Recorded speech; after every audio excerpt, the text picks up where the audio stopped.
the ceremony mingles the demons of humanity's oldest fears with elements of a young religion.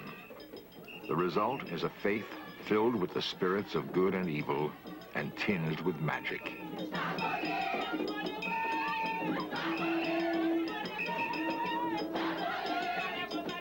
For priest and practitioner alike, the cares of the real world disappear in the ecstasy of celebration. They transport themselves into a domain rich in legend, dark curses, and mystery.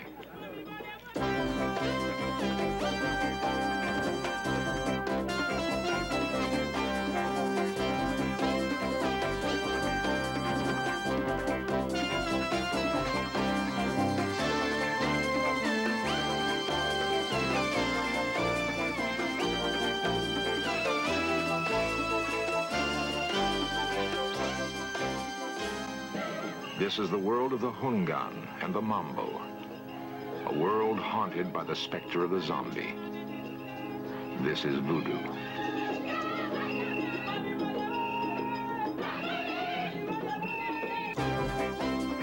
This series presents information based in part on theory and conjecture. The producer's purpose is to suggest some possible explanations, but not necessarily the only ones, to the mysteries we will examine.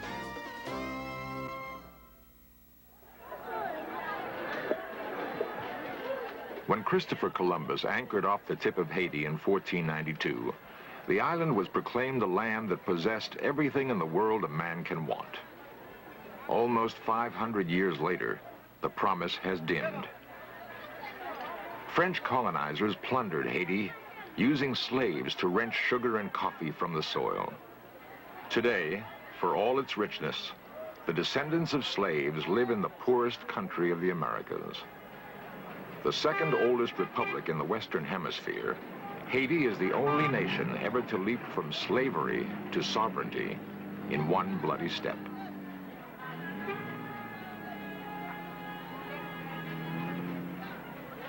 Poor, noisy, crowded, Haiti clings to the traditions of two worlds. The language is Creole, a corruption of French. Officially, it has accepted as its religion Catholicism. Almost 95% of the people of Haiti are Catholic. Unofficially, they follow the Hungan of Voodoo. His name is Papa Jouy. By birthright and practice, he is a Voodoo priest, reportedly one of the most powerful in Haiti.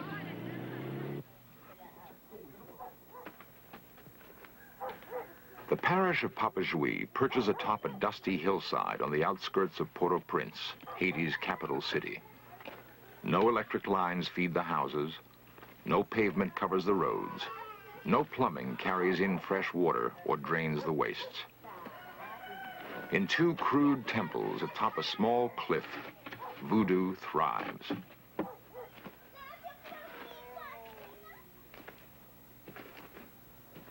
As preached by Papa Jouy, it holds the key to good fortune and good health for all the people of the hillside.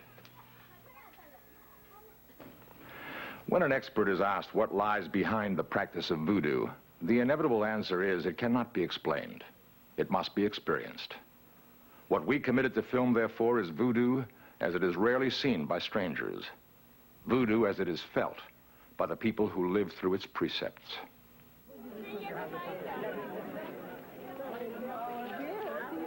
The time is early evening. No formal announcement of a voodoo ceremony has been made. But the activity on the hilltop has attracted dozens of people. The signal that the festivities will soon begin is the drawing of the veve, intricate patterns outlined on the floor in a white sand-like substance. The mark of a veve, however complicated its pattern, is the mirror image created by each design.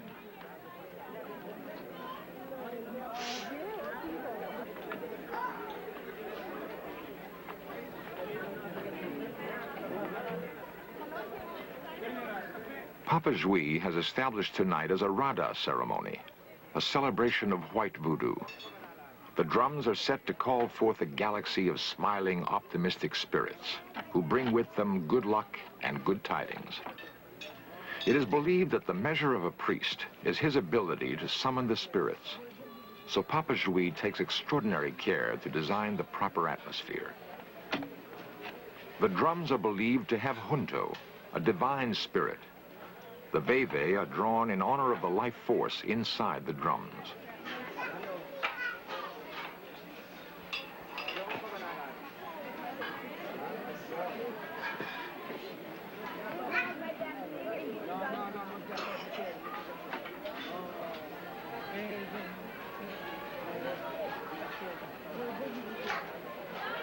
Première fois, après deuxième fois, après troisième fois. Okay.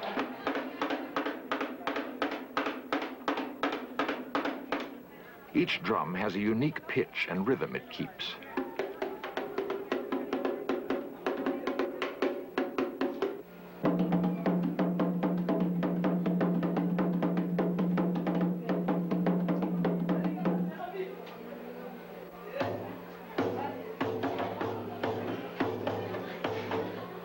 Together, they create the music of voodoo, the hard, driving underpinning of its power.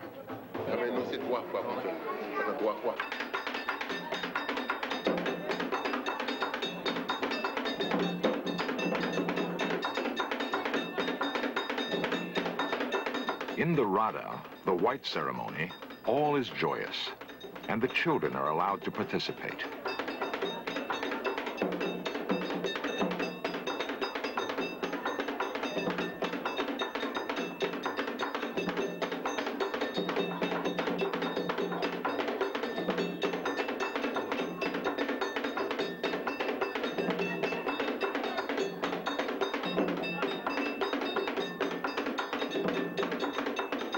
Hunsai gather to launch the night's festivities.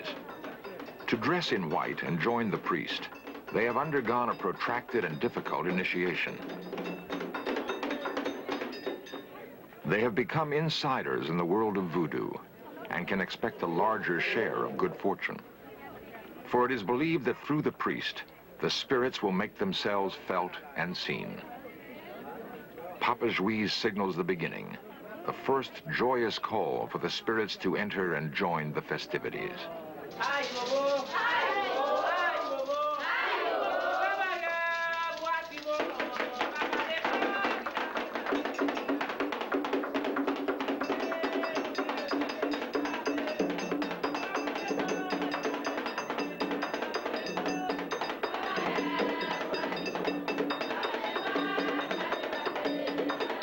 From the cadence of the drums comes a moving force that burrows into the human psyche.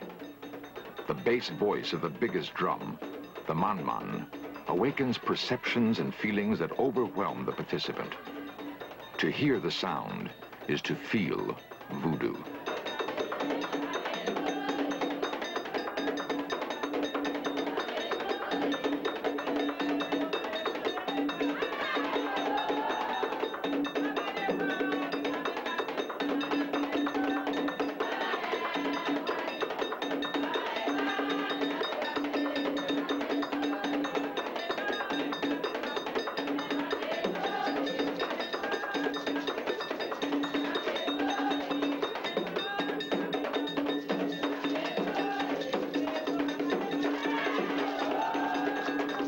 Surrounded by the ritual movement, the music, the singing, there comes a release from the hardships of life.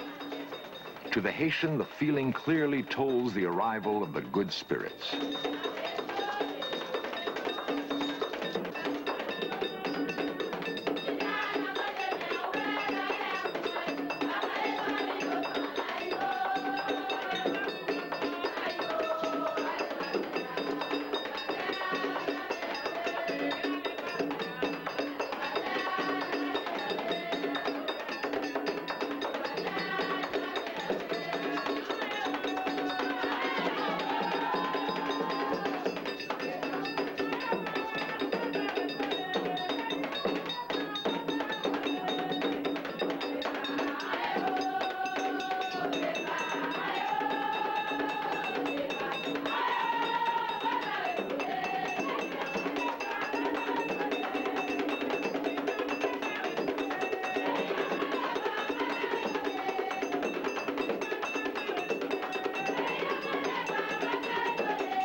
There is no time limit.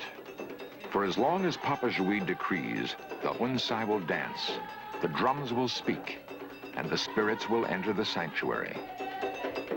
One symbol of success will be a possession. The instant when a spirit will enter the body of a Hunsai and take over complete control.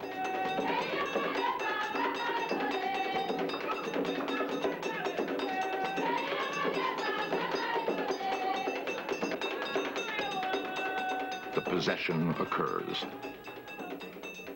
A principal Hunsai goes rigid. Her body is beyond her own control.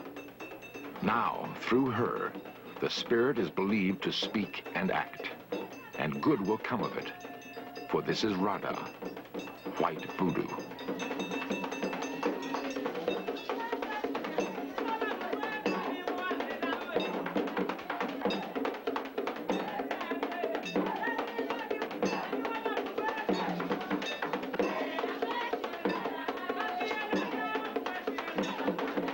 They believe that the only possible harm that can come is that the spirit will vacate the body of the possessed and take with it the body's soul, leaving behind a zombie. Tonight, that will not happen. Tonight is Rada. Tomorrow night is Petro, the red ceremony, the celebration of the angry spirits, when anything can happen.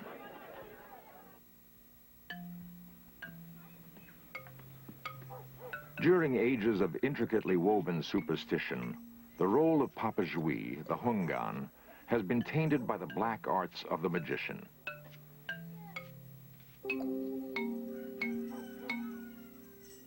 How else can he be trusted to deal with the spirits that will be unleashed tonight in the Petro ceremony, the calling forth of angry spirits? He is not a sorcerer, but a priest, as was his father. Through study and purification, he has achieved an exalted role among his people. Each day, he is called on to produce cures and spells. He banishes demons and applies curses to wrongdoers. It seems a difficult task for so common appearing a man. His sanctuary holds the peculiar blend of elements that have become voodoo. Catholicism has been adapted to the warp of African magic. A roll call of saints mingles in a liturgy filled with the likes of Baron Samedi, overlord of the dead. In the innermost stronghold of the Petro sanctuary, the walls bear dire threats. Vengeance is a part of voodoo. To arouse anger against an enemy, it is said that 2 nails must be driven into the beam of his house after a family member has died. Then the dead spirit will be trapped, and in his wrath, he will turn against his former kin. Werewolves abound in voodoo literature. So do vampires, normal people by day, blood-sucking terrors by night. For those who believe in voodoo, the living dead are also real, the zombie. They haunt the nightmares of almost every Haitian child. Papa Jui must cast spells and create amulets. He's required to interpret dreams and to reach into the future to predict events. Tarot cards and talismans are part of his working paraphernalia. Often he will be asked to give immunity from sorcerers. In complicated ritual, he will receive a lock of hair and fingernail clippings, place them in a bottle with a part of the person's soul, and presto. So long as the bottle is protected, the person is safe from sorcerers.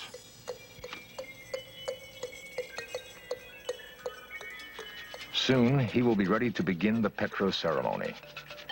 It is crucial that all goes well, for the anger that might be set afoot is awesome. Spirits with malicious natures must be appeased. If they are not, the consequences, he believes, are dire to all who take part in the service. Occasionally, the In Search Of camera ventures into a world where few have been privileged to travel.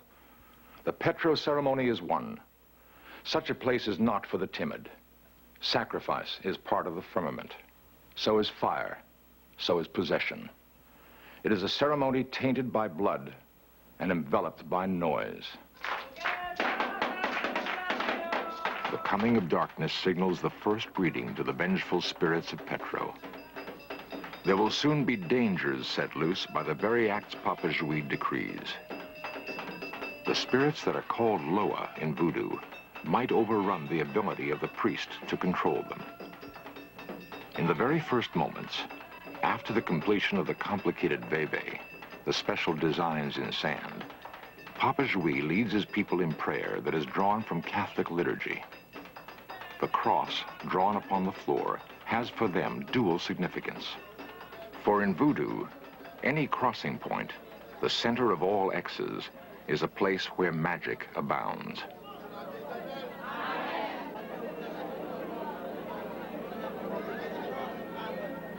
There exists a great gulf between the people and the spirits which they try to appease. The ceremony provides a bridge between the two worlds.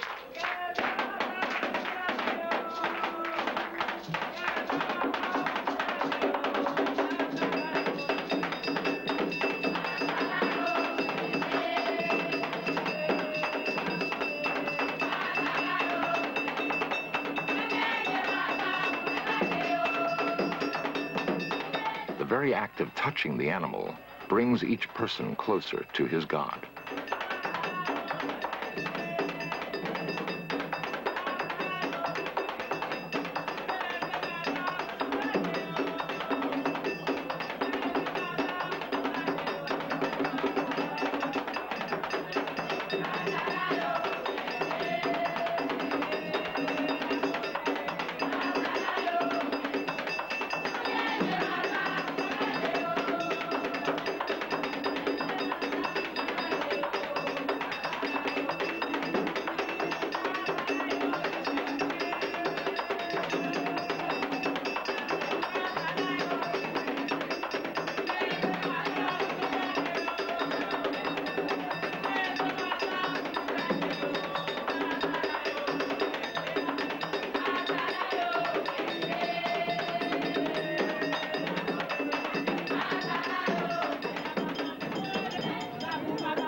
In the ultimate moments of the Petro, when the Loa, the spirits, are said to invest themselves in the bodies of believers, there will still be no actual contact. In Voodoo, in order to be possessed, the person's own spirit must first leave. The gods are separate beings. A god and a person cannot occupy the same space at the same time.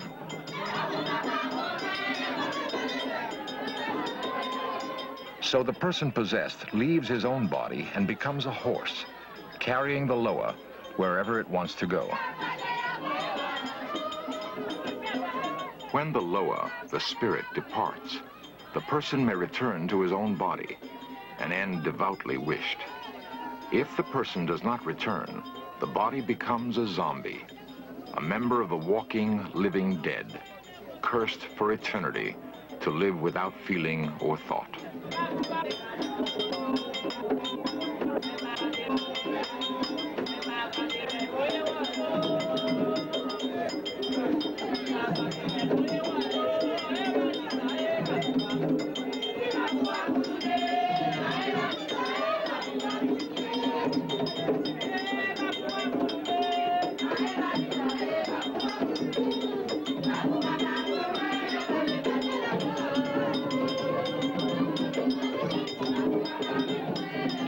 Legba, the spirit who makes communication possible with the other gods, is present. He has opened the door to possession, and the so-called horses are carrying the spirits around the sanctuary.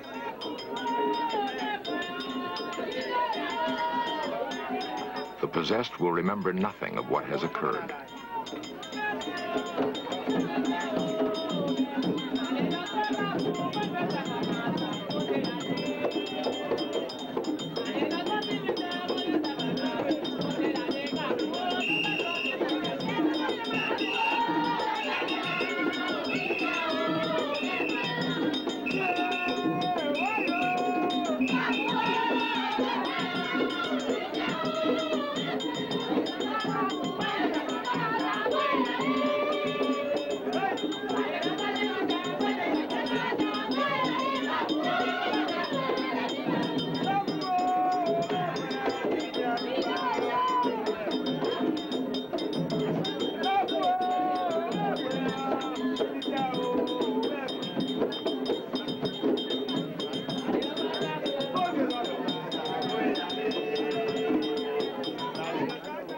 safe. They now feel safe. Papa Jouy has led them through all the dangers of Petro. The spirits have been appeased. The Loa of vengeance are calm. Momentarily, they are content. The Petro is finished.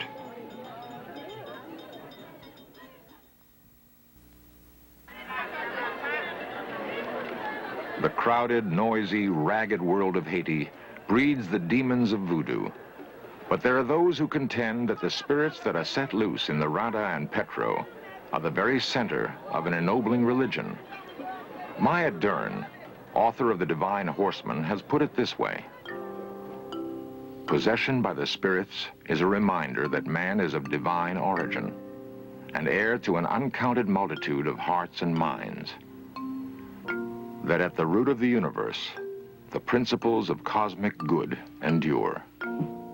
That even under his torn shirt, his hunger, the failures of his wit, and the errors of his heart, his very blood harbors monumental spirits. Perhaps this is why voodoo holds sway on the hearts and minds of Haiti.